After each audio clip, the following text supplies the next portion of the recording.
Hi, good afternoon, everybody. This is an unexpected session. Somebody dropped out, and William kindly agreed to do a small curtain raiser to his forthcoming book, which will be published later this year. It's a book called The Golden Road. What we know of William's work, at least his more recent work, is looking at those who came to India and what they did here. And what this book is about the Indians who went out into the rest of the world.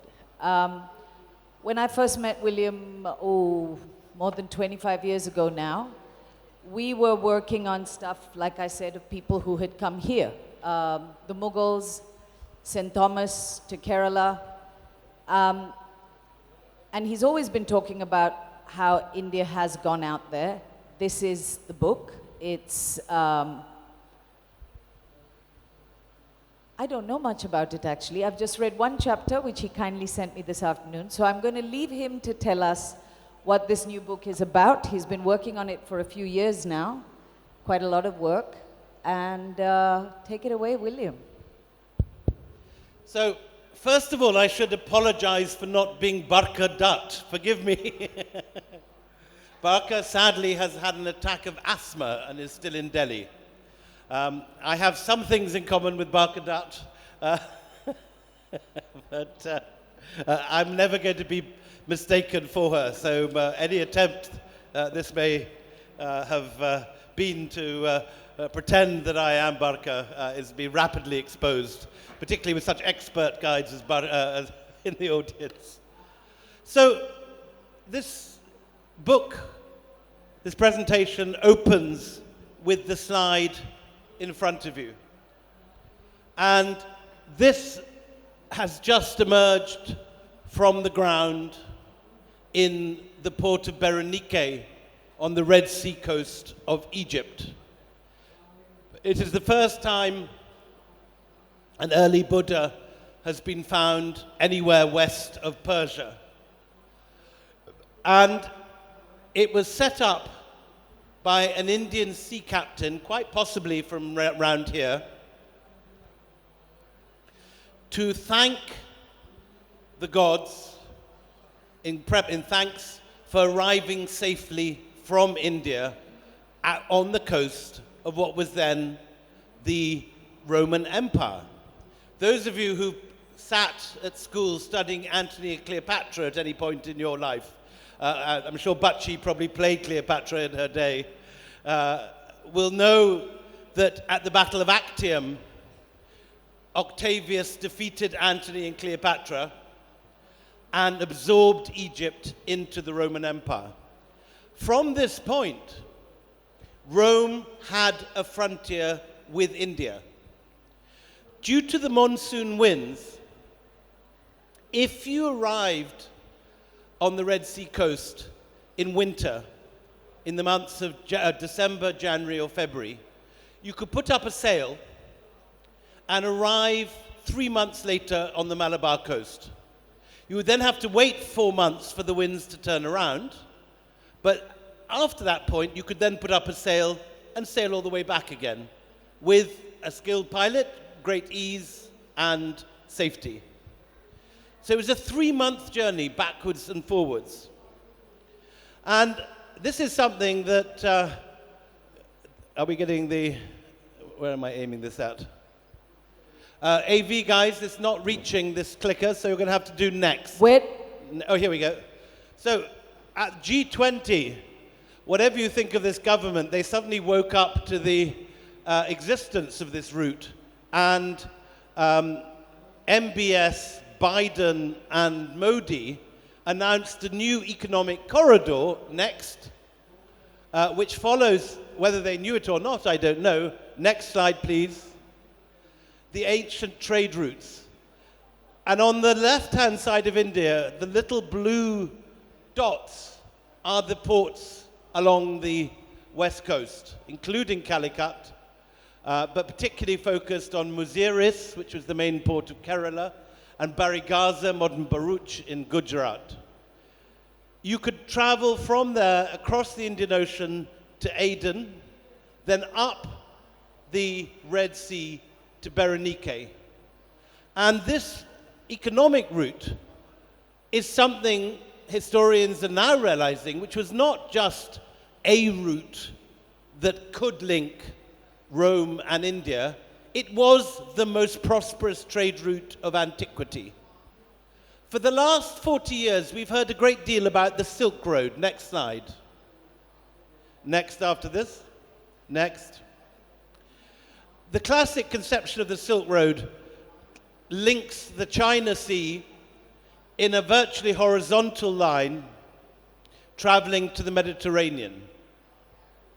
Now, the Silk Road has come to assume a sort of authority all of its own.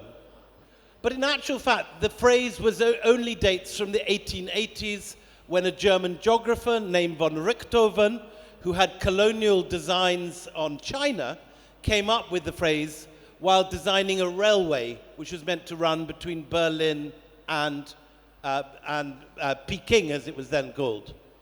And there is no reference to the Silk Road in antiquity. Marco Polo, traveling along this route in the 13th century, does not call it the Silk Road. And there is very good reason to think that it never existed at all in any formal sense, and only briefly existed as a major trade route during the era of the Mongol period, when there was a single state linking the China Sea to the Mediterranean. In actual fact, next slide, the real trade route during the Roman period, next slide please, is between the west coast of India and the Roman world. And if you look at this map of coin hoards, you can see the places Roman coins have been discovered, which is basically all around the Mediterranean, particularly the North Mediterranean, but along the North Sea coasters too. Then there is a complete absence of Roman coins on the road to China. But if you look at Malabar, a major source of Roman coin hoards are found here. And this reflects the reality that the major trading partner of the Roman Empire was not China. The Chinese and the Romans had barely any clear, coherent idea of each other's existence. The major trading partner was India. And this is the reason that you begin to get ideas, as well as merchants, traveling backwards and forwards between India and the Roman world. Next slide. The best evidence for this is a papyrus on the left, discovered in the town of Oxyrhynchus. And the Masiris papyrus is a sole accidental surviving shipping document, an invoice from a Mediterranean ship owner based in Alexandria, doing business with a merchant somewhere here on the coast of Kerala. And everything else from this trade has dissipated other than coin hoards and this one chance survival of a papyrus. But this papyrus contains incredible information which scholars have only just begun to take in. The Masiris papyrus shows that in a single container, in one ship, among the 250 which used to travel annually between the coast of Kerala and the coast of Egypt, in one ship, 164 tons of ivory was included, a special unguent called nard, which was a highly prized source of perfume, cotton, and pepper. And the value of this one container, if it made it through successfully to Egypt, was no less than the amount it would take to buy the largest and richest estate in central Tuscany or in Egypt. In other words, one deal of this nature, one shipment, would make the merchant and his family and his entire community multimillionaires.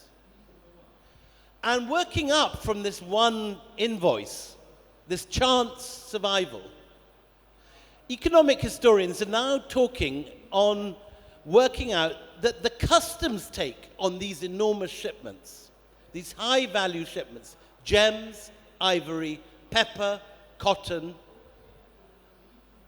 and nard, the customs take of 25% on its own in that one port on the Red Sea was enough to pay for 1/3 of the entire Roman imperial budget. In other words, such was the enormous value of the trade with India that the tax on it paid for 1/3 of all Rome's expenditure. So that begins to show you the scale of this trade. This is not a small segment of the Silk Road. This is the biggest economic deal in antiquity. And archaeologists and economic historians are only now beginning to piece the evidence together, dismissing the idea that the Silk Road was a big deal. It became a big deal in the later Middle Ages, but at this period, there is no Silk Road at all. And even the Chinese are sending their silk to sale in India, and it's transshipped from India on to Rome. So this sea route is everything economically. Next slide. And we have many hints of what else is passing up this road. In Pompeii, they found this gorgeous yakshi that looks like something that's dropped off a pillar at Sanchi, or one of the Buddhist sites in the Western Ghats. Nearly naked, with bangles on her lower legs, beautiful necklaces around her middle, and a sort of laurel wreath around her head. This was found in distant Pompeii. Next slide.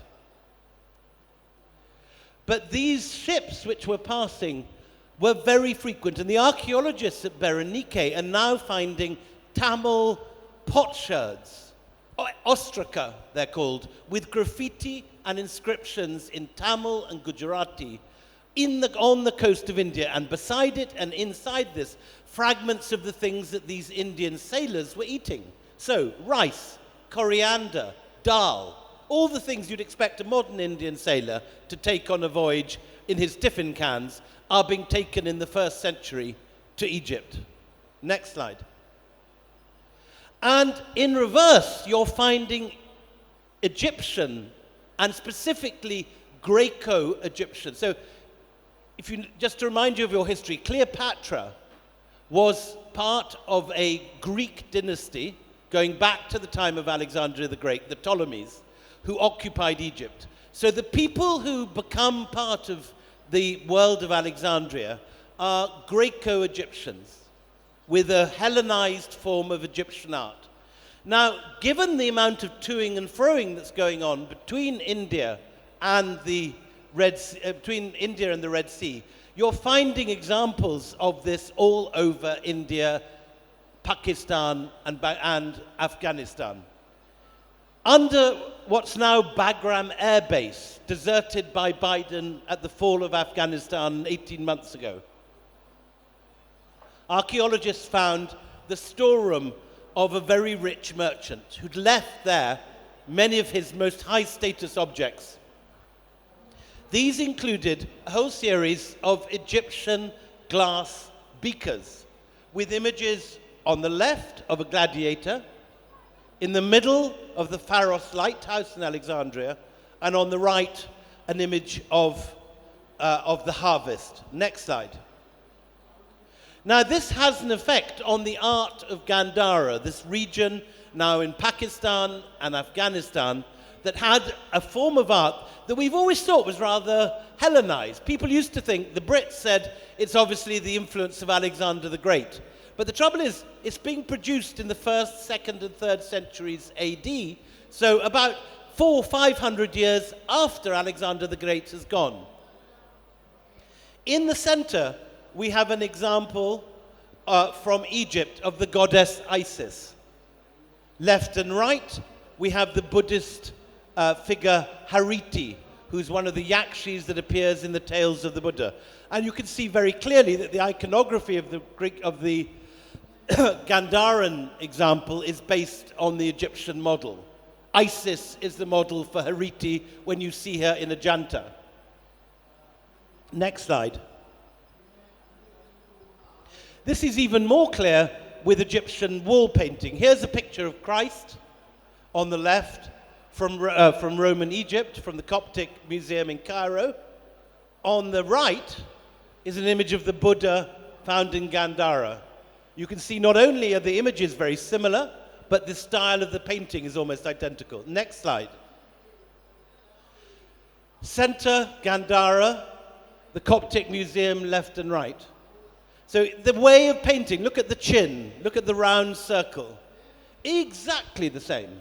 So what we're beginning to get an evidence of, if you begin to look for it, is not just trade between ancient India and the Roman world, but actually the presence of Roman painters, sculptors, and craftsmen coming on these boats and dispersing around the Malabar coast up to Afghanistan and Pakistan. Now, all these hints have always been there for art historians and archaeologists to see. It's only in the last 4 or 5 years that people have begun piecing this together and see that India is strongly influenced, and vice versa, by Roman and Indian art influencing each other. Next slide. Here again is the picture, the Gandharan picture of the Buddha and his disciples top, and here's a Coptic papyrus of the same scene bottom. Egypt at the bottom, Afghanistan at the top. Next slide. So when the Buddha first appears in art, in Sanchi, in Bahut, in these early Indian sites, he is a symbol. It's an empty throne. It's an umbrella, a pair of feet. What is the process by which the Buddha suddenly assumes the figure that we know him? Well, here's the answer. It's basically a copy of Apollo. Here is the first image we have of the Buddha in his recognizable form. It's on a small gold object called the Bimaran reliquary, found near Peshawar in the 1st century, and the Buddha is shown as Apollo. Next slide. Here you have an image on the right of Augustus, on the left of the Buddha. Look at the way the folds of the cloth. And then in the right-hand side, you've got the Trojan horse turning up in the middle of Pakistan in the 1st century AD, in the Swat Valley. Next slide. Look how very Hellenized and classical these Gandharan faces are. Next slide. And so you have Indian ideas beginning to pass out of India along these trade routes. The discovery of Buddhas in Egypt shows how Indian ideas were going along the Red Sea to Egypt. The discovery of very early Christian remains here in Kerala, and the whole St. Thomas Christian story about St. Thomas coming to this coast is along the same trade routes with these same goods. And at the same time as that is happening, Buddhist monks are beginning to head north. And the big moment that the gates open to Indian ideas going into Central Asia and making their way towards China is the moment that the Kushans, Kanishka, and these early Kushan Central Asians, when they take Mathura and the early kingdoms of North India in UP and around Delhi, they open the gates to Indian monks taking Buddhism northwards. So you're beginning to find new excavations in Afghanistan. This is the site of Mezainak near Kabul, where you're getting Buddhist remains being discovered from the 1st century BCE. Next slide. Bamiyan, where the Taliban famously blew up the Buddhas. This is a Buddhist site dating from the time of Christ. Next slide.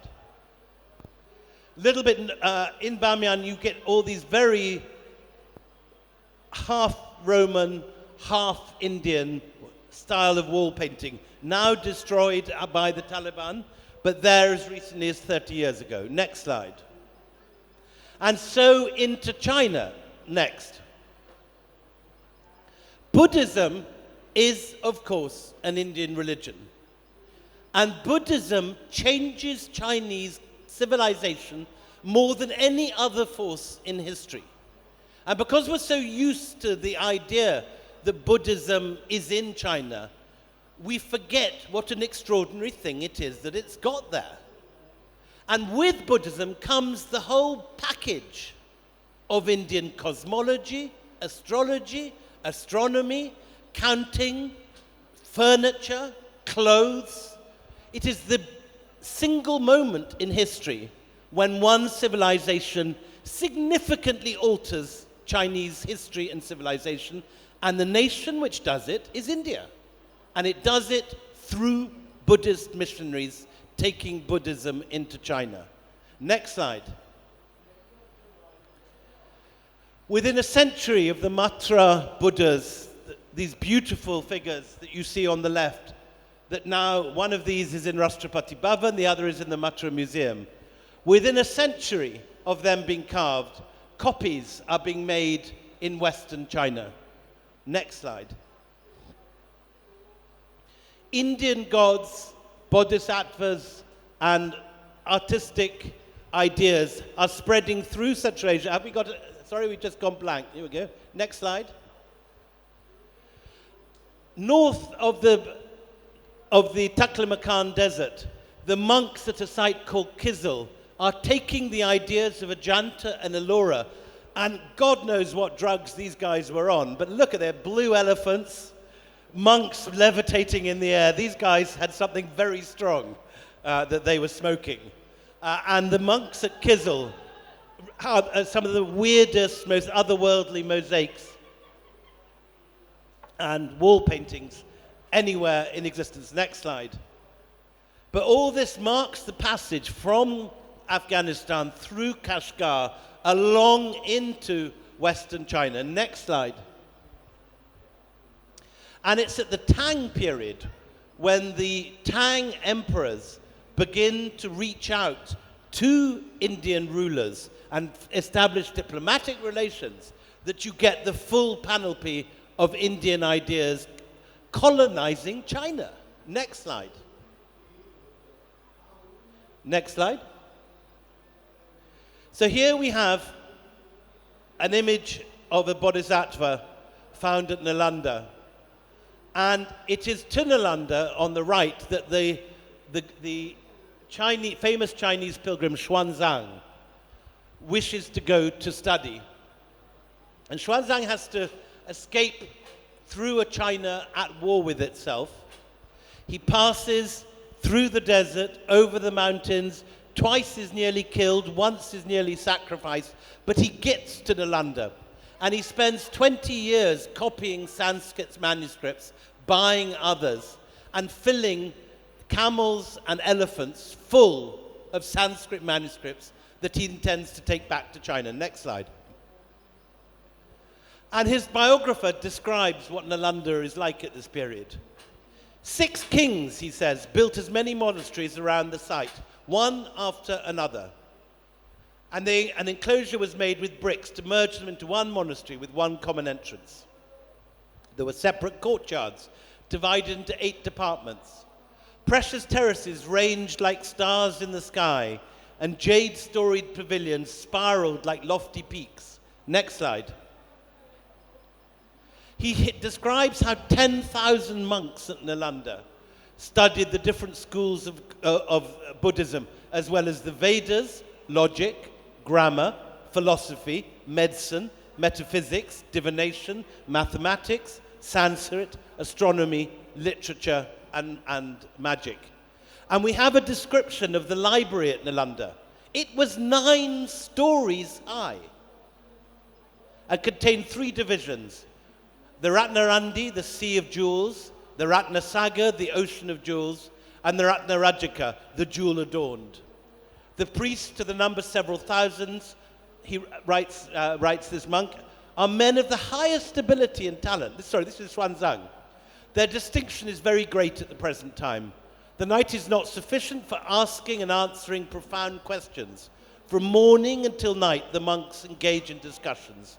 The old and the young mutually help each other.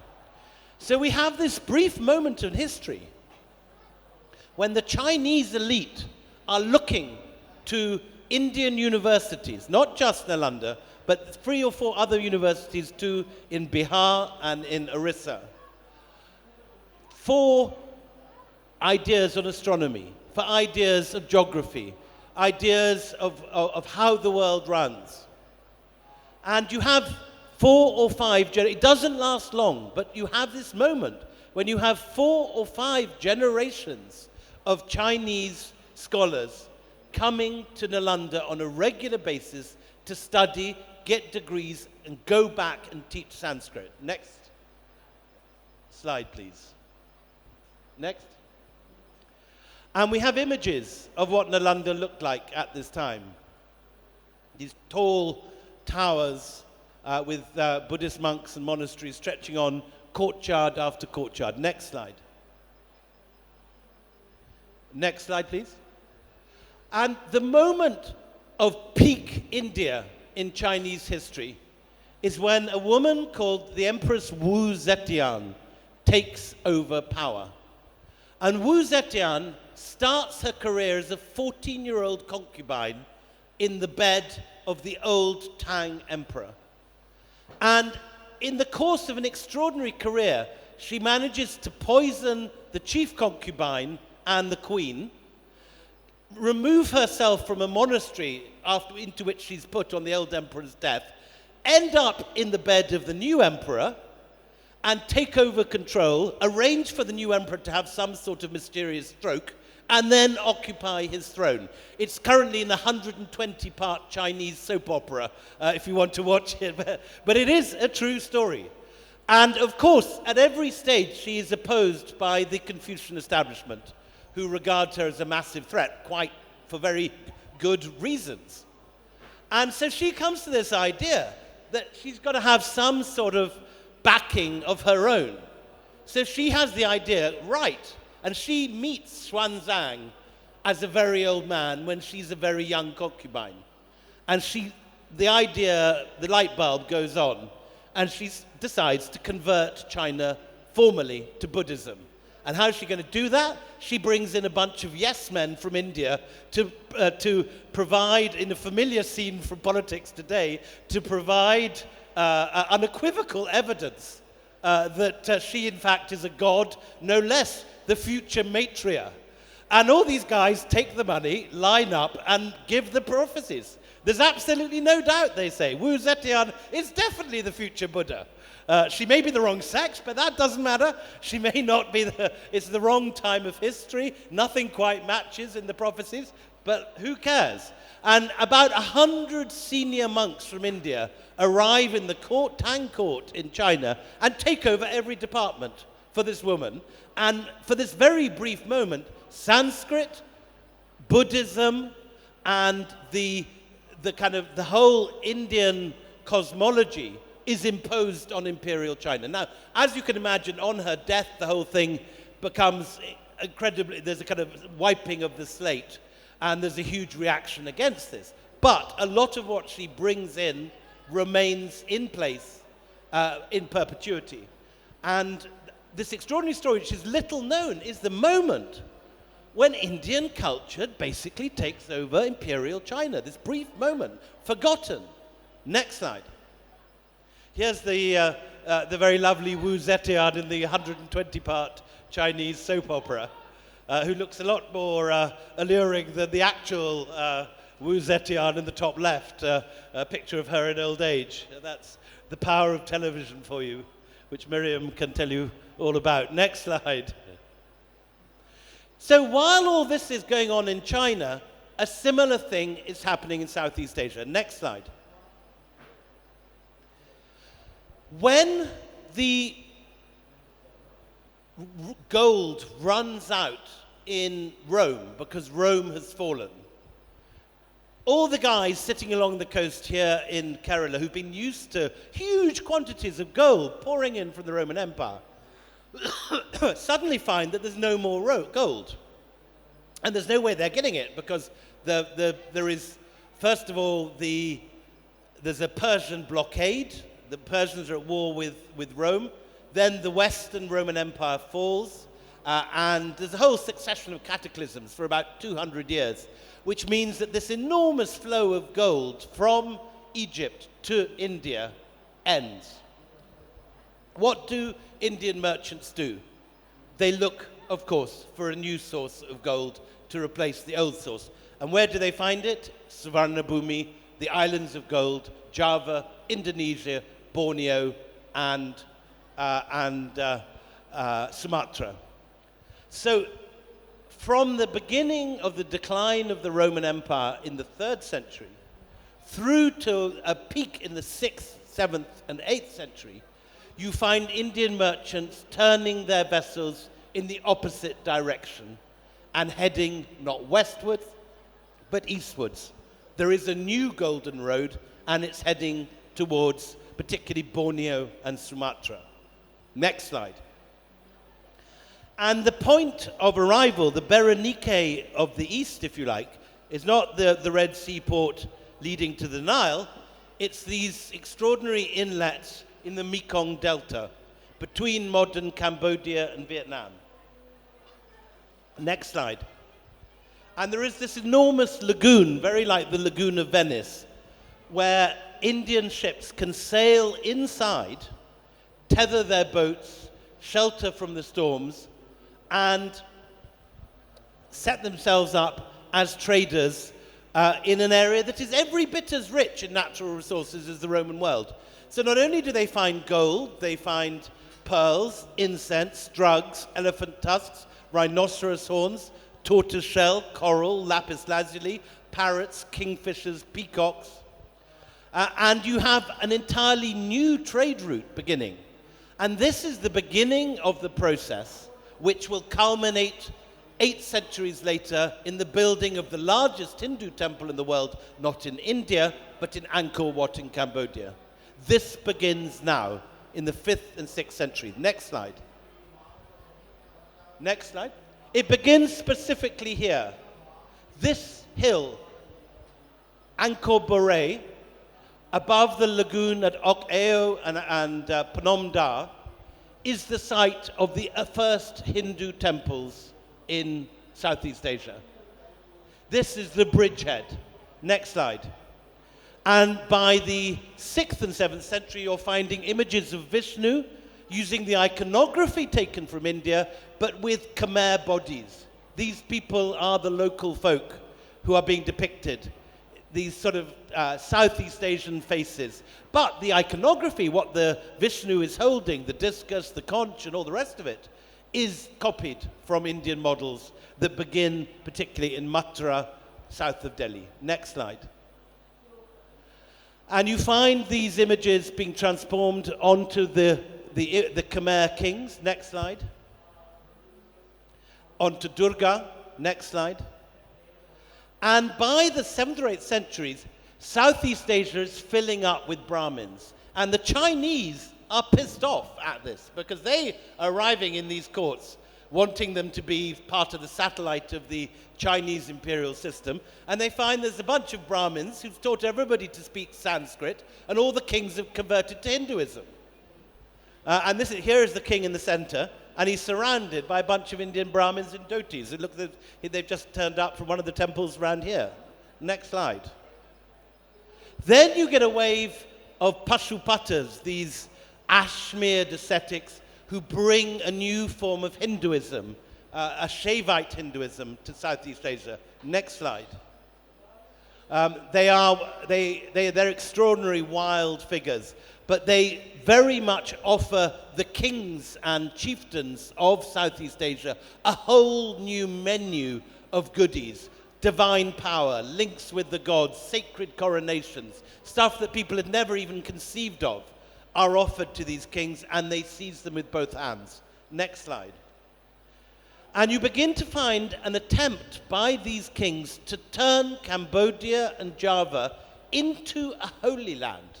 And this is expressed in this extraordinary spring above Angkor Wat, where the water emerges from the ground. And they carve it with lingams and yonis, as if to sacralize this entire river, which is going to run down and wash against the temples in Angkor Wat. So the idea is that not only are you converting this land with Sanskrit names that are familiar from North India, particularly places, there's suddenly a new Ayodhya, 2 or 3 new Ayodhyas, 2 or 3 new Kurukshetras. These familiar names suddenly turn up tens of thousands of miles away in Southeast Asia. But there's an active attempt, as this slide shows, to turn it into a holy land, to baptize it in a sense, to anoint it as part of the Hindu world. Next slide. Here is the familiar profile on the left of the Shore Temple in Mahabalipuram, which Mukund will know very well on his doorstep. Here is a very similar temple, except this is in the middle of Java. 10 years later, the only difference is the corners are slightly upturned in the Chinese way. Otherwise, it's the same temple with exactly the same proportions and dimensions. Next slide. You have all these sites. They particularly like volcanoes or places with bubbling mud springs or mist, places which are already associated with the gods in the pre-Hindu religions. These are converted to Hindu worship through the building of temples and the erection of shrines. Next slide. And for the first time, you get Indic writing. So Pallava Brahmi, as it was once called, now just known as Brahmi, is introduced as the first written language in Southeast Asia. And this is this whole part of a whole package that the Brahmins can offer. They're not just doing rituals, they're doing the accounts, they're writing things down, they're running the government according to their Puranas and Shastras. Next slide. And you begin to get temples on a larger scale. This is the other important point. India, with the exception of brief moments like Ashoka, the Guptas, the Cholas, India remains remarkably fragmented through most of its history.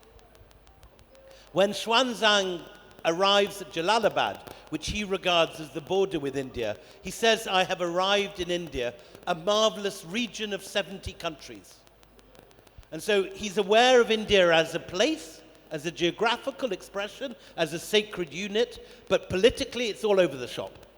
But this is not the case in Southeast Asia. In Southeast Asia, you have richer, larger states, and particularly 2, Srivijaya, based out of Sumatra, and the Khmer Kingdom, based out of what's now Siem Reap, Angkor, are on a vastly greater scale than any state in India. So what you find very early from the 8th century onwards is Indian ideas being taken, enlarged, and tried out on a greater scale. It's difficult to think. Well, I mean, I was trying to think when I was writing this book of the equivalents. In Italy, it's slightly like the New Yorkers adding pineapple to pizza. Or maybe in a more Indic model, goat yoga. When something goes away from a place, gets transformed horribly, and then reflected back again. And you suddenly get, pineapple pizza offered in Rome and Naples by the 1990s. Ditto goat yoga. I mean, I don't know whether you do yoga with your goats. I occasionally have done yoga with mine. But this is something that is basically thoroughly non-Indic, but which is reflected back. Or hot yoga. Yoga as a workout. These are ideas which get sent back. And what scholars call the pizza effect. This idea that something which was a small, specifically Neapolitan dish, goes to America, then comes back to Italy in a mass consumer form. Next slide. So you find suddenly wonderful images of both Hindu and Buddhist deities reaching a scale of wonderful perfection in the 7th and 8th centuries in Cambodia. Next. You find in Borobudur a larger Buddhist monument than any ever built in in India. The greatest, the beginnings of this you can see in sites like Sanchi, but Borobudur is on a scale 100 times larger. Next slide. And finally, we get to Angkor, 12th century, the largest religious site on earth. 100,000 people living in Angkor in the 12th century. Temples that dwarf the Chola temples, they're about 100 times as big. They're 10 times the size of the Vatican, the wider Angkor temple region. It's on a vast, vast scale. Next slide. Next. So finally, what goes west? And the idea is Indian mathematics and numbers. And here, in the right-hand side of the slide, is the oldest dated 0 in the world. 0 exists in other cultures. The Babylonians left a space. You get, next slide, I think, in early Cambodia, you can see the 2 tadpoles and the dot in the center. You get a dot as a 0. But next slide, it's only in Gwalior, the 270, that you get 0 with the hole in the middle. And that is an idea that travels. Next slide. The Bakhshali manuscript now in the Bodleian has the first manuscript use of 0. And there are wide varieties of dates offered between the 3rd and the 12th century for this manuscript, but people now kind of agree 700. But this again is 0 without a dot in the middle. Next slide. And this is the journey of Indian numbers. It starts off in the 1st century with Ashoka, with a fairly recognizable 6 and 7. By Gwalior, you've got a vaguely recognizable 2, 3, and a 4. By the 11th century, it's heading towards Arabia, and there's 2 forms. There's the Eastern Arabic numbers, which are still the Arabic numbers you get in the Gulf and so on. And then the Western Arabic numbers are in Islamic Spain, and those are the numbers which make their way by the 15th century to Italy. And here is the familiar number system done by Dürer in the 16th century. Next slide. So who takes these numbers from India to the Arab world? The West knows these numbers as Arabic numbers. How come they get there? So the answer is, bizarrely, a Disney character. I don't know how many of you have watched Aladdin. So lovers of Aladdin will know this familiar figure on the left. And he's actually based on a real family called the Barmakids, or as they originally were, the Pramukhs. And the Pramukhs are Sanskrit-speaking abbots from a monastery university like Nalanda, but which happens to be in Balkh in Afghanistan, at the northern edge of the Sanskritic world. And they become part of the very, very first wave of conquered territories in Islam. And the Barmakids, Pramukh becomes Barmak in Arabic. The Barmakids get sent off as hostages to the main Umayyad center in Rasafa in Syria, where they grow up. Particularly Khalid ibn Barmak grows up as the school friend of a guy called Al-Masud, who leads the Abbasid revolution, and he gets his old school friend Barmak to build a city called Baghdad. And the first thing the Barmakids, who become viziers of this city and empire for 4 generations, of whom Jafar from Aladdin is the 4th, the friend of Harun al-Rashid, is to get guys in from Ujjain and the Indian world to teach them Indian number systems, because they're the most advanced in the world. So we have descriptions of a delegation from Sindh arriving in Baghdad, next slide, and arriving at the Barmakid court. And they bring with them the works of Brahmagupta. Brahmagupta is the first Indian mathematician to identify the properties of zero. He's from Mount Abu. He's from Rajasthan, from Gujarat-Rajasthan border. Next slide. This work is translated, but Indians always like to complicate everything, and Brahmagupta's work is almost indecipherable unless you have a whole book of commentary to unpick its meaning. And the thing with Indian mathematics also, which doesn't help comprehension, is that they're in verse, they're poems, so that they can be rote-learnt by students.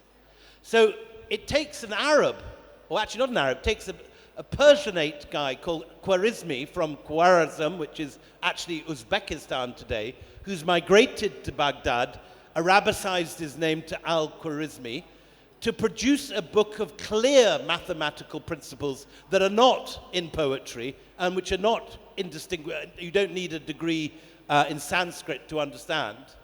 And Al-Khwarizmi's version of mathematics spreads around the Islamic world and becomes the primer. And that name, Al-Khwarizmi, is the origin of the algorithm. It's where we get the word algorithm. So when you talk about the Google algorithm, it's going back to this guy. Next slide. So Khwarizmi gets to Baghdad in 817, finds that the Barmakids have already translated into Arabic these Sanskrit texts, and he unravels the complexities of the Sanskrit original and produces a new book. Next slide, in the House of Wisdom, the Beit al-Hikmah. And he says, we have decided to explain Indian calculating techniques using the 9 characters. We will show how, because of their simplicity and conciseness, these characters are capable of expressing any number. So Indian mathematics arrives in Baghdad in the 9th century. It takes 2 centuries for those ideas to spread around the Arab world. Next slide.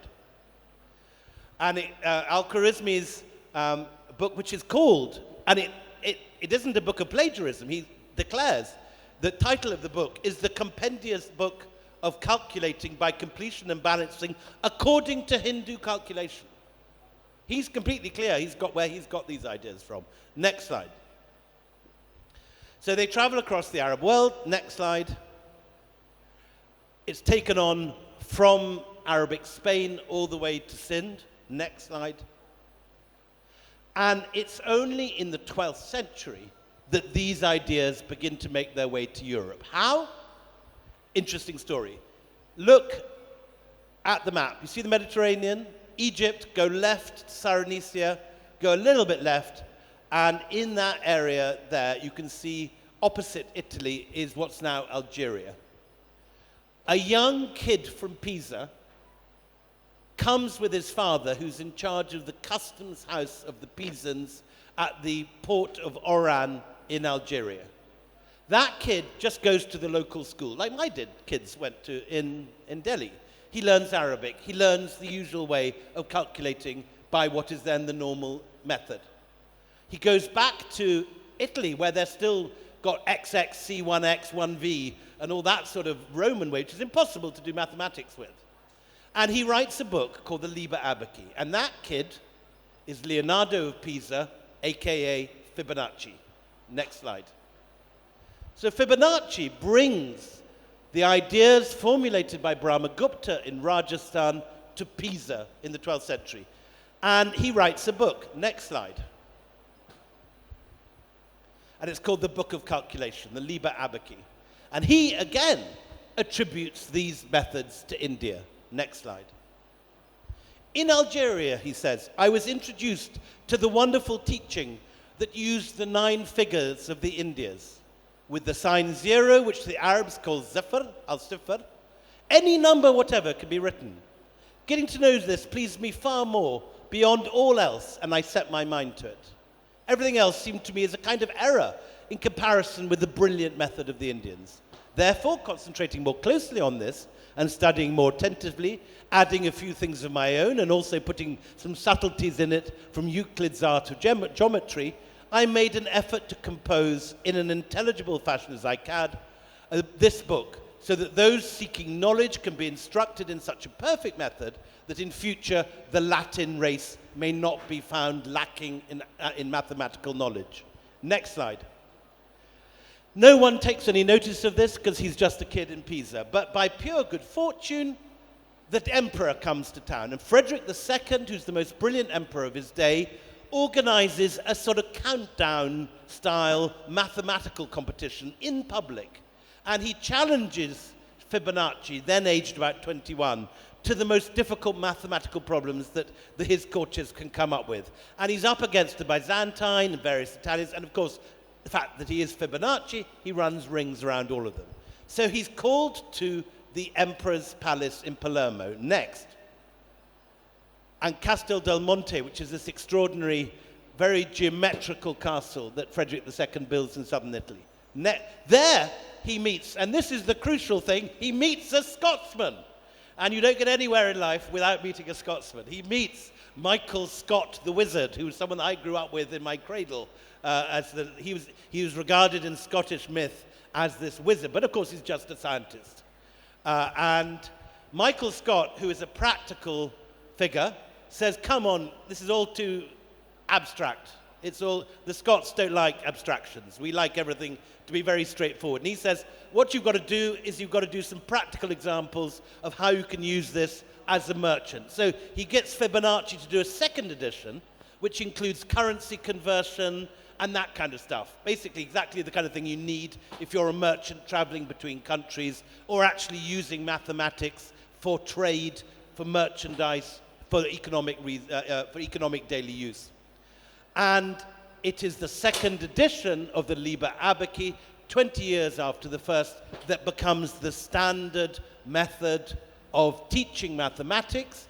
It's the textbook that causes Italy to become the center of banking, the Medici, and it then leads to Europeans getting their economic shit together, founding the East India Company, and coming back to India.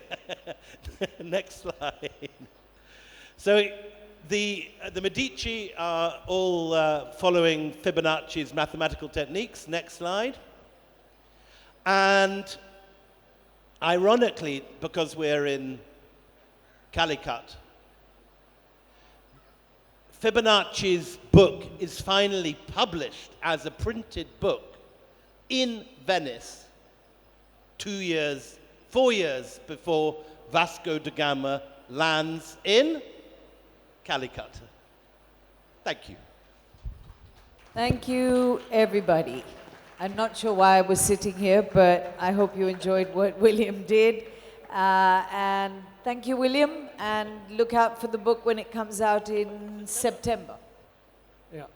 Hi, William. I just wondered if there was a deeper reason why, Hinduism went eastwards. I think Malaya also had, they found archaeological digs in Bujang, which date back, much earlier than some of the stuff in. And then Buddhism, you said, went largely north or northwest. Is there something beyond the prosaic reason that you had the Pallavas and the others coast, who traveled via sea, and the Buddhist imprint probably at one time was, simply because where he was located was, more in the north, or could there have been something else behind this as well? You can't really say it publicly in Southeast Asia, but I think the reason is that Southeast Asia had no writing, had no literature, and was therefore, in a sense, more easily dazzled by Brahminical learning, by Brahminical writing, while the Chinese had their own very complicated writing system. I think one of the reasons that the Indosphere, as I call it in this book, spreads out is that these ideas are practical and important. And Chinese writing means that the Sinosphere only ever really encompasses Japan, Korea, and North Vietnam. But the Indosphere travels from, well, in terms of Sanskrit certainly, from Afghanistan to Bali. And that produces, one of the things that's so extraordinary when you go to Cambodia is you realize how literate these guys are in all the Sanskrit texts. There's a small temple, I'm not thinking of Angkor itself, but outside Siem Reap, not far from Angkor, called Bante Sre. And Bante Sre is remarkable because it's the Prime Minister's private chapel. And this guy was a famous literary figure, and he's showing off.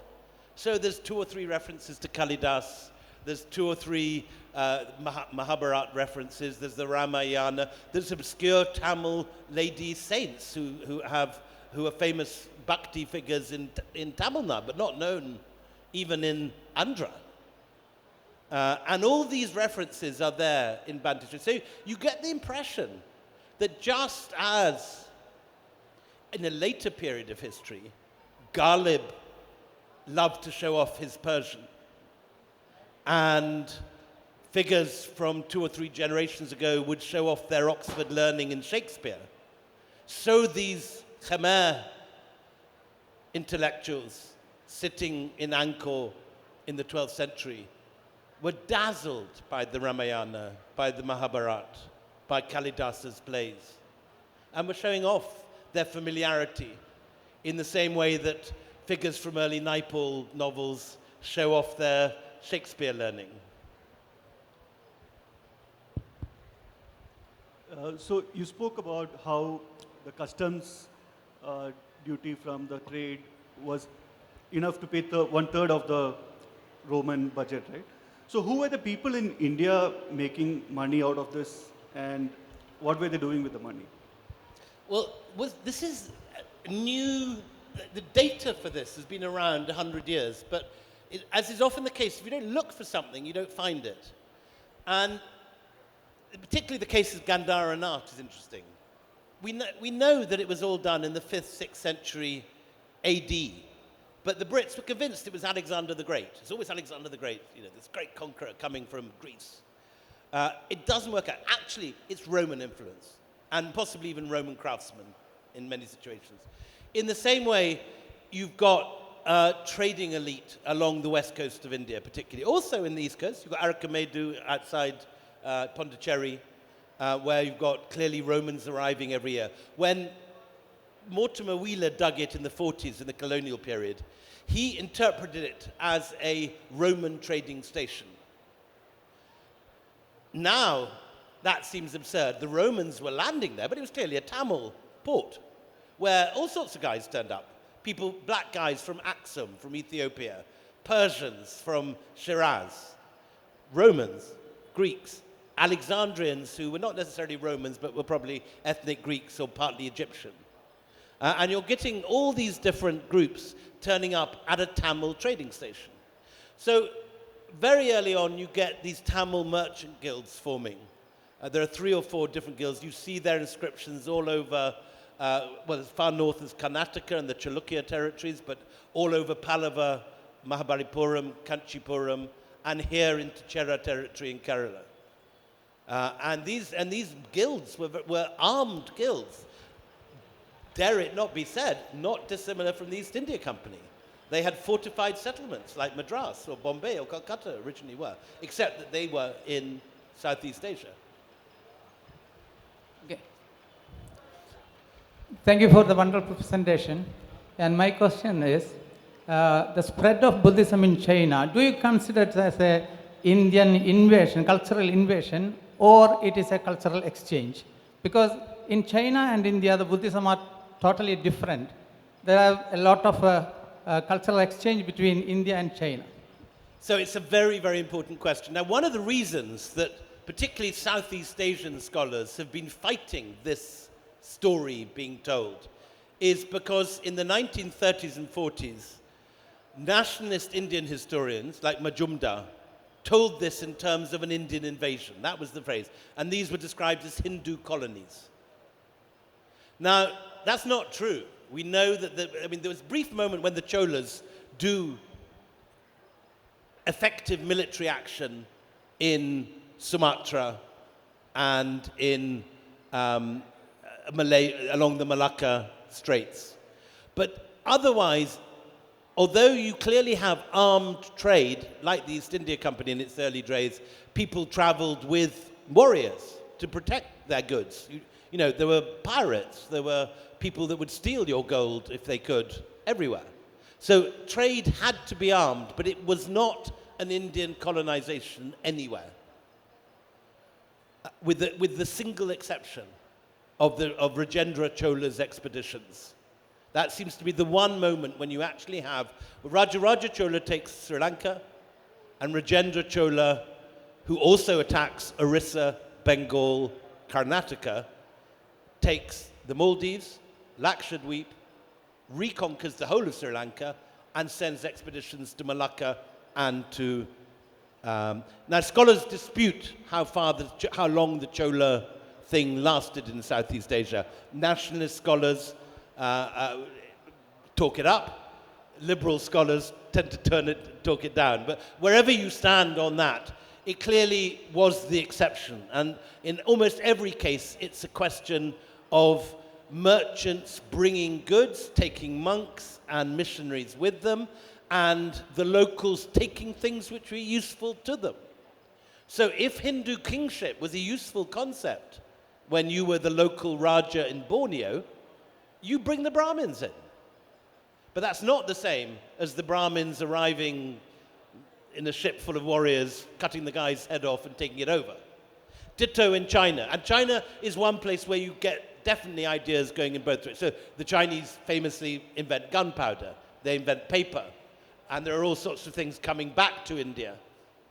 But at this particular period, it's mostly, in this brief moment in the early Tang period, it is definitely Indian ideas which are going in that direction. And it's not doing it with the sword, it's doing it with Buddhist monks, many of them Chinese. So, you know, Xuanzang is not an Indian. Xuanzang is a Chinese guy. He comes to Nalanda, he takes the Sanskrit texts, and he brings them back to China, where he and his friends translate them. So it's not military conquest. And that, in a sense, is one of the main reasons why this is not a better-known story. Because the overplaying of it, the over-egging of it by nationalist historians in the 30s put lots of people off this story. But it's clearly true. Angkor is a Hindu temple originally. It's a Vishnu temple. Sanskrit was the language of learned education across Southeast Asia. So you have to find a way of expressing this that is not drum-beating RSS nationalism. But behind it is a true story which deserves to be told neutrally, but loudly and clearly.